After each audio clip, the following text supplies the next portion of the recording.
Saudos, irmão, com a paz do Senhor, amém? Hoje nós estaremos ministrando a lição de número 9, o reinado de Joás, que faz parte da coletânea de lições que encontra-se o plano de Deus para Israel em meio à infidelidade da nação. Que nós possamos aproveitar o máximo da palavra de Deus e poder aprender um pouquinho mais daquilo que é necessário para nós mantermos nessa caminhada. Que Deus abençoe a nossa lição.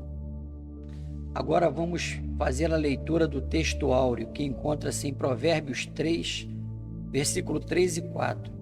Não te desampare a benignidade e a felicidade, ata-os ao teu pescoço, escreve-as na tábua do teu coração, e acharás graça e bom entendimento aos olhos de Deus e dos homens.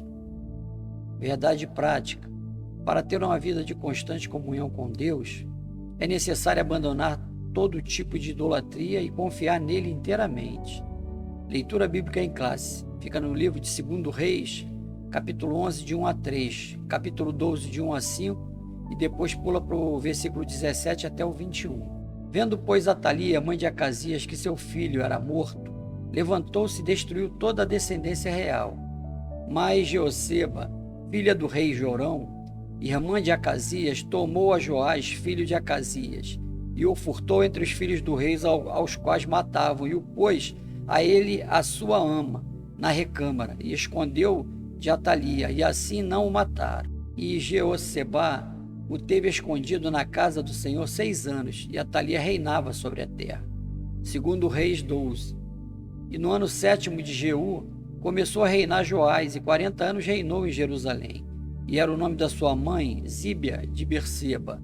E fez Joás o que era reto aos olhos do Senhor todos os dias que o sacerdote Joiada o dirigia. Tão somente os altos se não tiraram, porque ainda o povo sacrificava e queimava incensos no alto. E disse Joás aos sacerdotes: todo o dinheiro das coisas santas que se trouxer à casa do Senhor, a saber, o dinheiro daquele que passa o arrolamento, o dinheiro de cada uma das pessoas segundo a sua avaliação, e todo o dinheiro que trouxer cada um voluntariamente para a casa do Senhor, os sacerdotes o recebam, cada um dos seus conhecidos, e eles reparem as fendas da casa, segundo toda a fenda que se achar nela. Então subiu Hazael, rei da Síria, e pelejou contra Gate, e a tomou. Depois Hazael resolveu marchar contra Jerusalém. Porém Joás, rei de Judá, tomou todas as coisas santas que Josafá, Jorão e Acasias, seus pais, reis de Judá, consagraram, como também todo o ouro que se achou nos tesouros da casa do Senhor e na casa do rei, e os mandou a Hazael, rei da Síria, e este então se retirou de Jerusalém. Ora, o mais dos atos de Joás e tudo quanto fez, mas, porventura, não estão escritos no livro das crônicas dos reis de Judá? E levantaram-se os seus servos e conspiraram contra ele, e feriram Joás na casa de Milo, que desce para Sila. Porque Josacar, filho de Semeate, e Josabade, filho de Somer, seus servos, o feriram e morreu, e o sepultaram com seus pais na cidade de Davi. E Amazias, seu filho, reinou em seu lugar.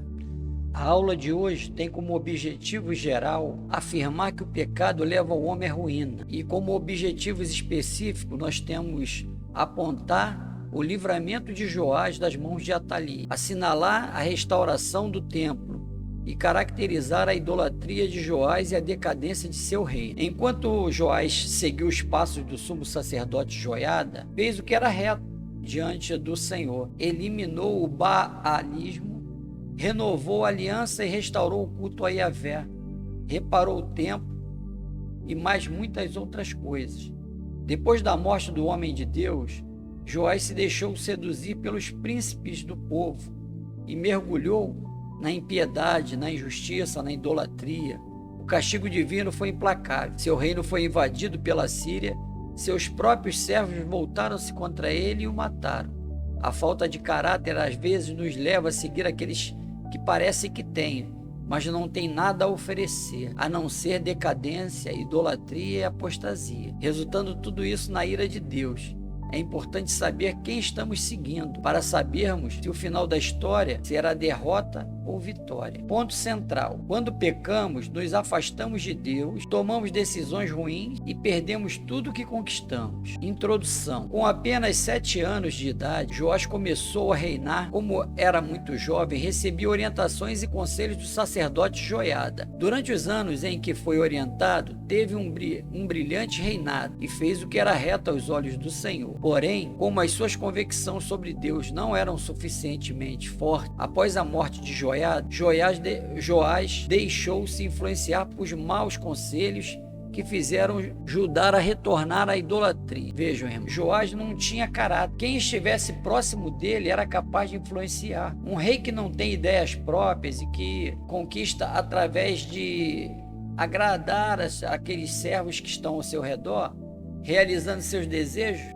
Na época que iniciou a reinar, não era ele quem reinava, e sim o próprio Deus, através do sacerdote Joiada. Joiada era temente a Deus e sempre consultava e fazia a vontade de Deus. Quando fazemos a vontade de Deus, nossa vida começa a prosperar. Está escrito em Provérbios, capítulo 9, versículo 10. O temor do Senhor é o princípio da sabedoria, e o conhecimento do santo, a prudência. Subtópico 1. As tramas reais. Tanto em Israel quanto em Judá, existiam acirradas disputas pelo poder, envolvendo interesses políticos e econômicos. A casa real de Judá havia se aparentado com a casa real de Israel através de Atalia, neta de Acabe e Jezabel. Atalia se casou com Jorão, filho de Josafá, rei de Judá.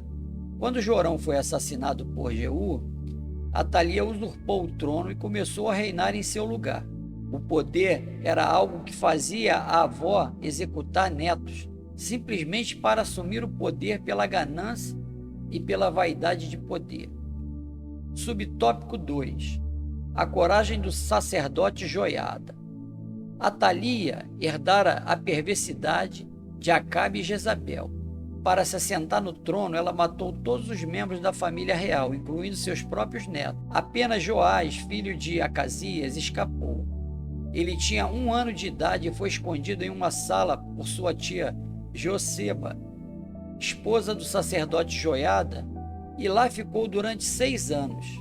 Nesse período, Joiada preparou Joás para assumir o trono e lhe ensinou as leis mosaicas. Joiada, conhecendo como o rei estava corrompido pela idolatria, preparara Joás nos ensinamentos da lei que o Senhor dera a Moisés. Joiada sabia que era necessário levar Joás ao conhecimento, porque através do conhecimento é que nós podemos tomar nossas decisões. Então, o sacerdote sabia que, levando o conhecimento para Joás, as chances do seu reinado prosperar seriam muito grandes. Subtópico 3. A estratégia bem-sucedida.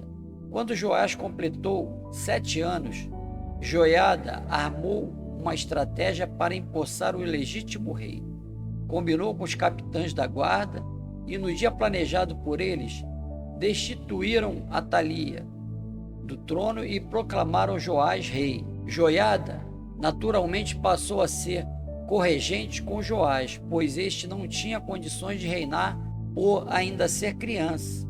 O sacerdote, como um homem temente a Deus, destruiu os sacerdotes de Baal e conclamou o povo para remover o seu templo e despedaçar imagens e altares e refazer aliança com Deus. Joiada, agora com poderes de rei, faz uma aliança espiritual no reino a fim de que o Senhor Todo-Poderoso pudesse ser reconhecido como o único Deus de Israel. Síntese do tópico 1.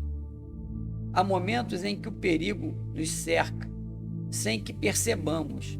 São nessas horas que o Senhor intervém concedendo escape e proteção. Tópico 2. O reinado de Joás e a reparação do templo. Subtópico 1. A arrecadação para reparar o templo. O reinado de Joás foi muito próspero enquanto Joiada o aconselhava. Como a adoração a Baal havia sido muito incentivada pelos reis anteriores, nenhuma manutenção fora feita no templo do Senhor e por isso ele estava em condições precárias. Logo, Joás incentivou o povo e os sacerdotes a arrecadarem ofertas para a manutenção do templo. Os reis anteriores, irmãos, desviavam a verba da manutenção do templo para construir altares e templos idólatras. Subtópico 2. A fidelidade dos tesoureiros. Um detalhe muito importante nessa arrecadação foi a fidelidade com que os sacerdotes e tesoureiros reais administravam o dinheiro. Numa época como hoje, esse exemplo dos funcionários de Joás é um importante modelo a ser seguido para desfrutarmos das bênçãos do Senhor. É muito importante a quem confiamos missões importantes, pois não há uma necessidade de estar o tempo todo tendo que fiscalizar, sobrando tempo para outros afazeres que também eram necessários. Subtópico 3. Fidelidade, um atributo que enobrece. Não importa a quantia que está sendo administrada, Deus jamais se agradará de qualquer subtração de valores financeiros ou vantagens pessoais. A palavra de Deus incentiva a prática da fidelidade. Não te desampare a benignidade e a fidelidade. Ata-os ao teu pescoço, escreve-as na tábua do teu coração e acharás graça e bom entendimento aos olhos de Deus e dos homens. Provérbios 3, versículo 3 e 4. A fidelidade enobrece a alma e traz respeito a quem pratica. Síntese do tópico 2. Aquele que administram os bens destinados para a obra de Deus devem fazê-lo com dedicação, verdade e amor. Subsídio bibliológico. A religião de Baal, introduzida por Atalia, havia ocasionado uma séria negligência em relação aos serviços e adoração no templo. A rainha, de fato, era responsável por uma considerável destruição do ambiente sagrado e de seus objetos, e pelo confisco de ofertas destinadas a Deus, que ela reverteu para a casa de Baal. Joás confia aos seus sacerdotes a tarefa do reparo do templo. Os recursos destinados aos sacerdotes e à manutenção do templo normalmente provinham de 3 origens. A. O dinheiro daquele que passa, isto é o dinheiro da análise do censo. B. O dinheiro de cada uma das pessoas, o dinheiro da alma ou da redenção.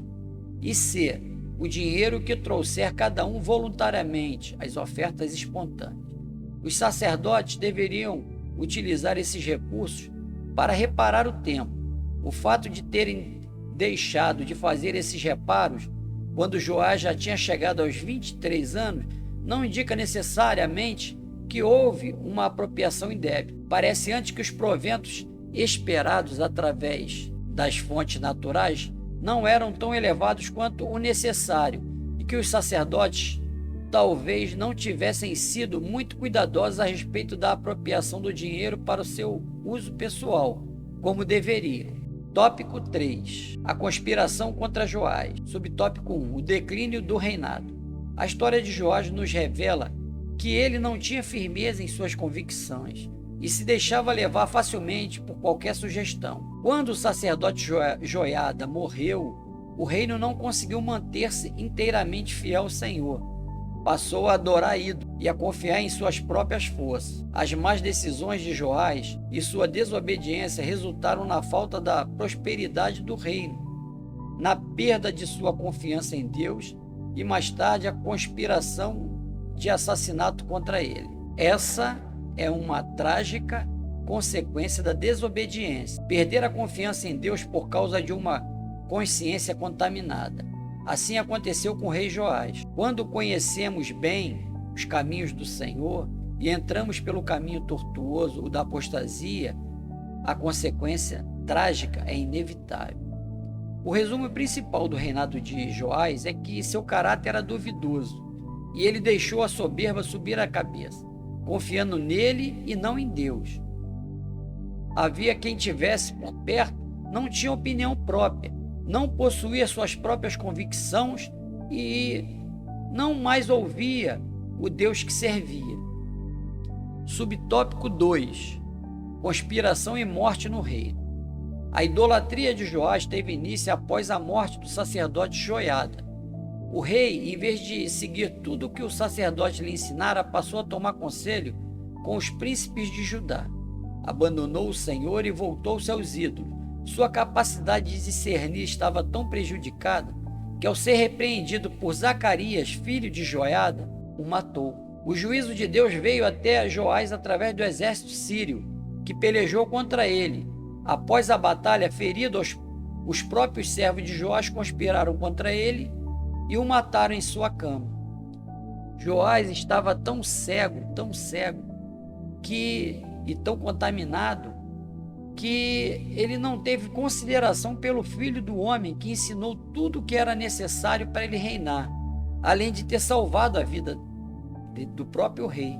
Quão perigoso é abandonar os bons conselhos do céu para buscar os maus conselhos terrenos. Não podemos discernir as coisas do Espírito, pois a palavra de Deus diz que nós temos a mente de Cristo. 1 Coríntios 2,16. Conheça mais. Sob a influência direta de Joiada, Joás foi um rei piedoso e humilde, muito aplicado às coisas pertencentes a Deus. Cedo em sua vida olhou para o estado do templo de Deus, arruinado durante o império reinado de Atalia, e providenciou com todo o ardor da sua juventude piedosa os reparos que deveriam ser feitos na casa do Senhor. O interesse que demonstrava nesse serviço e o modo como executou demonstram o quanto ele se inclinava para Deus sobre a liderança de Joiada. Joás foi ensinado e conduzido pelo caminho que levava à salvação. Mas como todo ser humano aqui na terra, o Senhor nos dá livre-arbítrio. E ele escolheu o mundo no lugar de Deus. Logo pereceu. Síntese do tópico 3. A desobediência a Deus e a confiança na força do próprio braço nos leva a escolher caminhos ruins que afetam o destino de nossas vidas. Subsídio histórico. As razões da conspiração contra Joás não foram explicadas no livro dos Reis. Podemos supor, com base em 2 Crônicas 24, versículo 15 até o 22, que ele havia contrariado os interesses da religião quando se voltou para o culto a Baal, depois da morte do sumo sacerdote. Ao ser condenado devido a esse ato por Zacarias, filho de Joiada, ordenou que este fosse apedrejado. A expressão casa de Milo possivelmente seja uma referência a uma estrutura construída sobre uma plataforma de terra batida, provavelmente localizada na região noroeste da cidade de Davi. O local, chamado Sila, não pode ser identificado. Talvez esta seja uma referência a um bairro da cidade. Conclusão: Joás foi levado ao trono por uma ação divina organizada pelo sacerdote Joiada. No início do seu reinado, ele reparou o templo e mandou construir vários artefatos para o ofício sagrado. Porém, após a morte do sacerdote Joiada, começou a fazer o que era mal aos olhos do Senhor, passou a adorar ídolos e perdeu completamente a noção de justiça ao mandar assassinar o profeta Zacarias. Seu reino entrou em decadência e ele acabou assassinado por 2 de seus servos. Veja bem, irmão, quando nós nos desviamos dos caminhos do Senhor, quando paramos de ouvir a voz de Deus, a decadência é certa, a derrota é uma questão de tempo. Precisamos entender que quem nos guia é Deus, quem nos guia é o Senhor, e que não adianta tentarmos sair para a direita ou para a esquerda, porque a palavra final é dele. Se Deus quiser, isso vai acontecer. Se ele não quiser, não acontecerá. Não importa o esforço físico que façamos. Precisamos nos conscientizar que é melhor obedecer do que sacrificar. Que o seu dia seja abençoado e que possamos ter tirado muitos conselhos, muitos aprendizados dessa lição. Que Deus te abençoe e te guarde. A paz do Senhor.